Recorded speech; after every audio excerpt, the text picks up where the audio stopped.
New ইয়র্কের Nassau স্টেডিয়ামের pitch নিয়ে বিতর্ক তৈরি হয়েছে। পিচ নিয়ে বেশ চিন্তায় রোহিত শর্মা।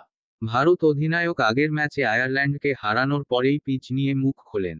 তবে রবিবারের ম্যাচের আগে নিউ ইয়র্কের পিচে যুদ্ধকালীন তৎপরতায় কিছু পরিবর্তন করা হচ্ছে। মেরামতের চেষ্টায় আয়োজকেরা। আয়ারল্যান্ডের বিরুদ্ধে ভারতের ম্যাচ হয়েছিল নিউ ইয়র্কে। সেই ম্যাচে অসমান বাউন্স দেখা গিয়েছিল। কোনো বল উঠছিল বুকের উচ্চতায়, কোনো বল আবার খুব নিচু হয়ে যাচ্ছিল। পিচে যে গন্ডগোল রয়েছে তা আয়োজকেরা মেনে নিয়েছেন।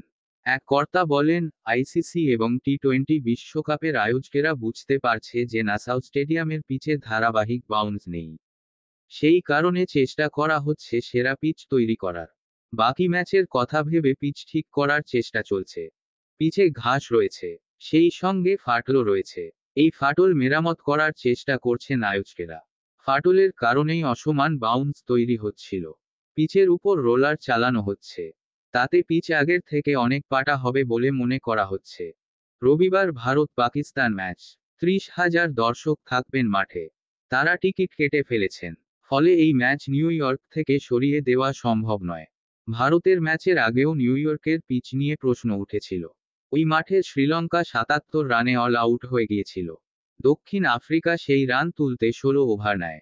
4টি উইকেটও হারায়। প্রাক্তন ক্রিকেটারেরা পিচ নিয়ে খুশি হতে পারেননি। ক্রিকেটারদের চোট লাগার আশঙ্কাও করেছেন তারা।